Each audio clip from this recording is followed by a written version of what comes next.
As I leaned on the balcony, trying to calm down, I suddenly heard footsteps behind me. Turning, I saw my mother-in-law's face twisted in anger. Before I could react, she lunged forward and pushed me down from the second-floor balcony. I lost my balance and started falling. As I fell, only one thought echoed in my mind. What will happen to the baby in my belly? They say love conquers all. But what happens when love faces a fierce rival, like a mother's stern disapproval or the shadow of a painful past? This is my story, a journey of a single mother who dared to love again, only to realize that the path to happiness is filled with trials. It's a story of emotions running high, battling judgment, and building a new beginning, all while creating a family rooted in hope and strength. My name is Natalie, a 39-year-old single mother and marketing consultant, living in the heart of vibrant Seattle. My life revolves around my 11-year-old son, Liam, who fills every corner of our cozy apartment with laughter and love. Though it's just the two of us, our bond is unbreakable, and his joy is the heartbeat of my world. Everything changed a few years ago when tragedy struck. My husband, Adam, was taken from us in a car accident, leaving a void that can never truly be filled. I still remember that night vividly.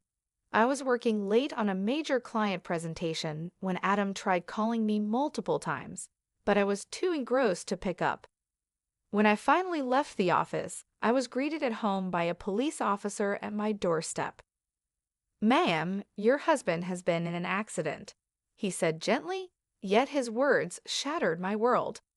That moment and the sense of helplessness still haunt me, but life has forced me to move forward, carrying his memory with me every day, hand in hand with Liam.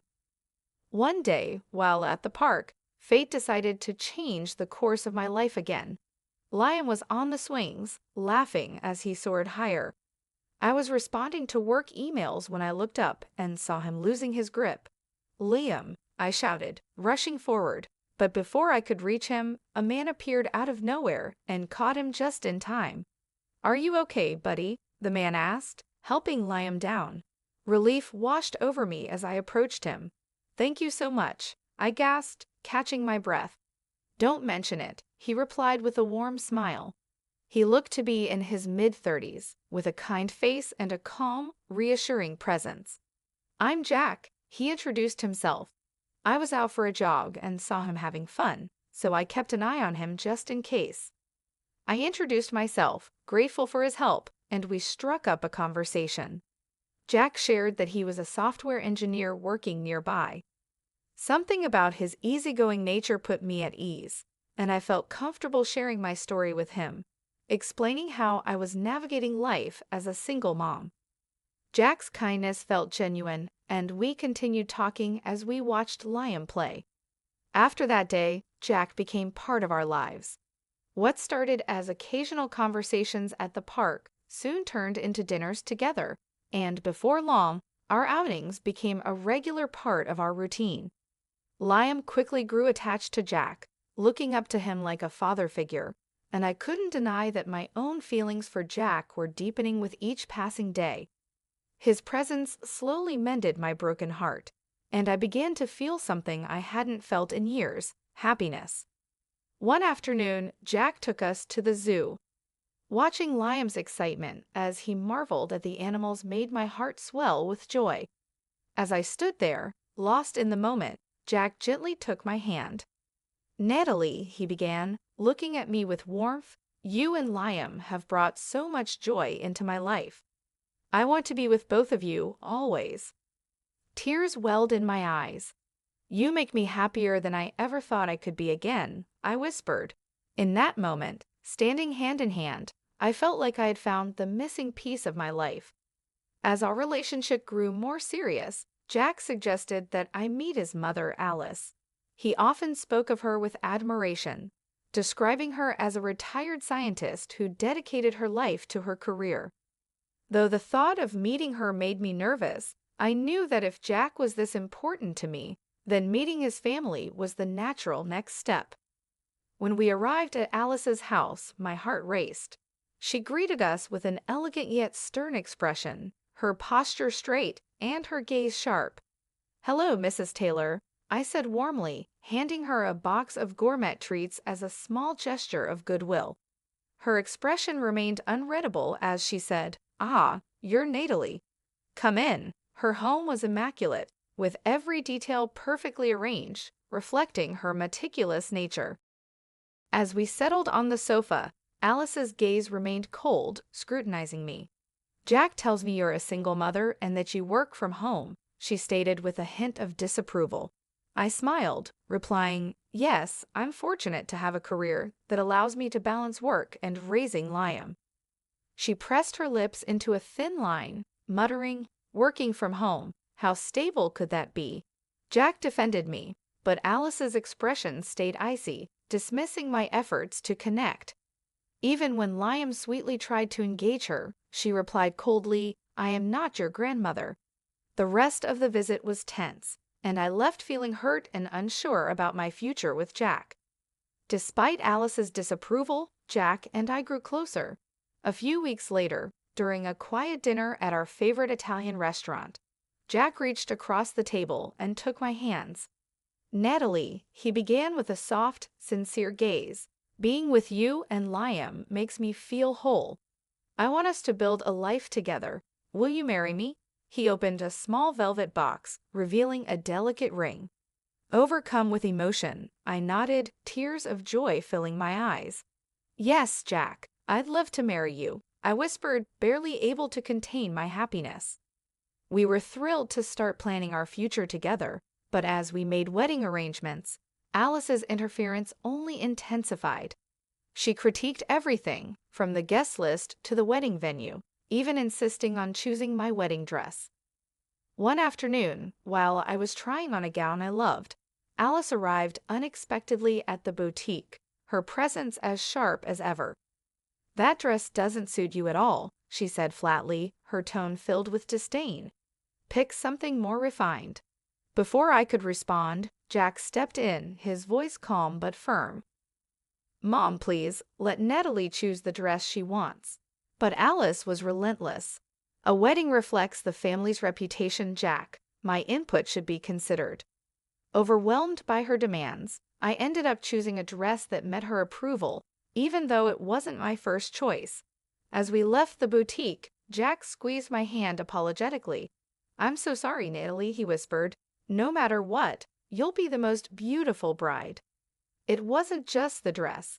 Alice interfered in every aspect of the wedding, trying to control every detail. What was supposed to be an intimate celebration of our love felt like a constant battle against her relentless demands. Jack did his best to shield me from the stress, but the weight of it all was beginning to take a toll on both of us. Amidst the chaos of wedding planning, Jack and I also began searching for a home. We wanted a place where we could raise Liam and, hopefully, future children. After weeks of searching, we finally found the perfect house, a cozy home with sunlit windows, a spacious living room, and a yard where Liam could play. As we stood in front of the house, my heart filled with joy. "Jack, this is it. This is the home where we can build our future," I said, hugging him tightly. He smiled, sharing in my excitement. But predictably, when we showed the house to Alice, her reaction was dismissive. "This house is too small," she said, frowning. "There's hardly enough space for guests, and it's hardly big enough if you plan on having more children." Trying to keep my composure, I explained, "Alice, this house is perfect for us. It gives us everything we need to focus on what truly matters, our family's comfort." But Alice scoffed, her gaze cold. "Of course you'd choose a place like this. Unworthy of Jack," she snapped. "You should be looking for something that reflects his status." Her words stung, bruising my spirit, but Jack did his best to calm her. Still, the familiar frustration rose within me, realizing that no matter what we chose, it would never satisfy her. Jack's unwavering support gave me strength, yet Alice's disapproval cast a shadow over the future I envisioned with him. Determined to press on, Jack and I managed to navigate through her objections and moved forward with our plans. Finally, our wedding day arrived. It was a small, intimate ceremony, just as we had dreamed. Liam looked adorable as the ring bearer, walking proudly down the aisle in his little suit.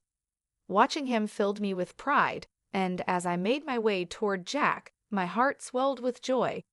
In that moment, surrounded by our loved ones, I knew that this was the beginning of something beautiful. Our own little world, built on love and resilience, would be our strength as we faced whatever challenges lay ahead. A few months into our marriage, I received wonderful news. One morning, feeling a strange flutter of excitement, I approached Jack with a smile. "Jack," I whispered, "I think I might be pregnant." His face lit up with joy. "Natalie, that's incredible," he exclaimed, pulling me into a tight embrace. We wasted no time visiting the doctor, who confirmed the happy news. "Congratulations," the doctor said warmly. "You're 6 weeks along, and everything looks healthy." Sharing the news with Liam was magical. "Liam, guess what?" I said, grinning. "You're going to be a big brother. There's a baby on the way." Liam's face lit up, his excitement contagious. "Yay, I can't wait to meet the baby," he shouted, bouncing with joy. Filled with happiness, Jack decided to call Alice to share the news, hoping that the arrival of a grandchild might bring her around. "Mom," he said, his voice filled with excitement, "Natalie is pregnant. You're going to be a grandmother." However, Alice's reaction was far from what we hoped. "Are you sure she's pregnant?" she asked coldly. Jack's smile faltered. "Mom, of course she's pregnant. The doctor confirmed it," he replied, exasperated. Her tone turned sharp. "She must be trying to trap you. I bet she's faking the pregnancy to get your money." Anger flashed across Jack's face. "That's not true, Mom. Natalie loves me, and we're starting a family together," he insisted, but Alice's disdain only deepened.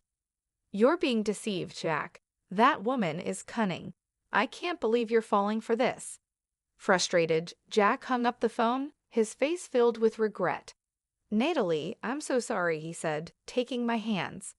"She doesn't believe you're pregnant, but I know the truth.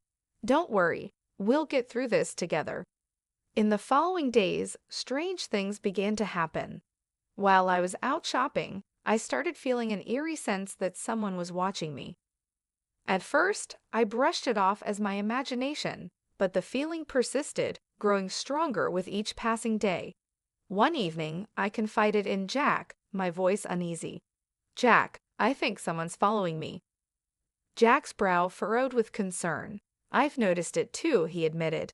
"That's why I asked a friend, a private investigator, to look into it." Just then, Jack's phone rang. It was the investigator. "Jack, I have news," they said on the other end. "It turns out your mother hired someone to follow Natalie." Jack was stunned. "What? My mother hired someone to follow her?" "Yes," the investigator confirmed. "She wanted to keep an eye on Natalie's activities." Jack's face was filled with disbelief as he looked at me, guilt evident in his expression. "Natalie, I'm so sorry. I had no idea she would go this far." I stood there speechless, my legs feeling weak beneath me. "Why?" I whispered, struggling to make sense of it. "Why would she do this? I haven't done anything wrong." Jack pulled me into a tight embrace, his voice filled with determination. "What my mother did is unforgivable. I won't let anyone hurt you." That evening, Jack confronted Alice, his anger evident. "Mom, why did you have Natalie followed? She's done nothing to deserve this." Alice remained defiant. "I had to know if she was really pregnant," she said coldly. "That woman can't be trusted." Jack's voice shook with emotion. "Your prejudice is tearing us apart. Natalie is my wife and the mother of my child. You need to accept that." But Alice's expression remained steely. "I will never accept her," she said firmly. "She'll ruin your life, Jack." Despite her relentless disapproval, Jack and I clung to the hope that we could still find peace and happiness together. But as my pregnancy progressed, we knew that this conflict was far from over. As my pregnancy progressed into the second trimester, Jack suggested inviting Alice over for dinner in one last attempt to make peace. Natalie, this could be our chance, Jack said, his tone hopeful. Let's show her the life we're building, and maybe, just maybe, she'll finally accept us. I nodded, willing to try. You're right, Jack. I want things to be better for Liam, the baby, and for us. That evening, I prepared a warm dinner, hoping to set a positive tone. When Alice arrived, I greeted her at the door with a polite smile. Thank you for coming, Mrs. Taylor. Let's enjoy this dinner together, I said, trying my best to welcome her. Alice's expression, however, remained cold and distant. I'm sure you're up to something, she muttered under her breath as she stepped inside, her words sharp enough to pierce the air. Throughout the meal, she continued with her relentless questions, her skepticism thinly veiled. Are you really pregnant, Natalie? She asked, narrowing her eyes as if she could see through me. You barely even look like you're showing. I fought to stay calm, though her words stung. Yes, the baby is healthy and growing well. It just isn't noticeable yet, I replied, hoping to ease her suspicions. But Alice's lips curled in disdain. I wonder if you're lying, she said, her voice dripping with accusation. Trying to trick Jack into giving you money. Her cruel words cut deeper than I expected. Before I could respond, Jack slammed his hand on the table, his voice filled with anger. Mom, stop it. Quit insulting Natalie. The room fell into an uneasy silence, and the rest of the dinner passed tensely. By the end, I was emotionally drained. Jack, I need some fresh air, I whispered, stepping out onto the second-floor balcony, hoping the cool night air would help calm the storm of emotions swirling within me. Suddenly, I heard footsteps behind me, and Alice's voice, sharp and unforgiving. I will never approve of you, Natalie, she said coldly. You're not good enough for Jack. I turned to face her, my voice soft but pleading. Mrs. Taylor, I love Jack with all my heart. Please, give us a chance. But her face twisted with rage. I've had enough of your lies, she screamed, her eyes blazing as she advanced. Before I could react, she shoved me hard, sending me over the balcony's edge. I felt a rush of air and a sudden painful impact as I hit the lawn below, darkness closing in around me as I struggled to remain conscious, clinging to one desperate thought. I had to protect the baby. When I opened my eyes, I found myself in a bright hospital room. My body ached and the world felt hazy, but I was alive. As I tried to move, I saw Jack sitting beside me, his face filled with relief and sorrow. Natalie, you're awake, he said softly, taking my hand gently. Where am I? I asked, my voice barely a whisper. You're in the ICU, Jack explained gently. My mom, she pushed you off the balcony. You were unconscious when the paramedics arrived, and the doctors had to perform an emergency C-section to save you and the baby. Panic gripped my heart. Is the baby okay? I gasped, fearing the worst. Jack's smile softened, his eyes filling with a mixture of relief and love. She's safe. Our baby girl is healthy and beautiful. Tears of relief streamed down my face. I want to see her, I whispered, overwhelmed with gratitude and a fierce need to hold my daughter. Jack pressed the nurse's call button, and moments later, a nurse entered the room, bringing in a small bassinet. She gently lifted our daughter and placed her in my arms. As I held her tiny hand, an overwhelming wave of love washed over me. Welcome to the world, little Ella, I whispered, her name coming to me instinctively in that precious moment. Jack leaned in, pressing a tender kiss on our daughter's forehead, his gaze filled with warmth and pride. As I cradled Ella in my arms, peace and gratitude filled my heart. She was safe, and for that, I would be forever thankful. But a lingering worry remained as I looked at Jack. What about your mother? I asked, my voice trembling as the weight of her actions settled over me. Jack's expression darkened, his voice firm. She's been arrested for attempted murder, Natalie.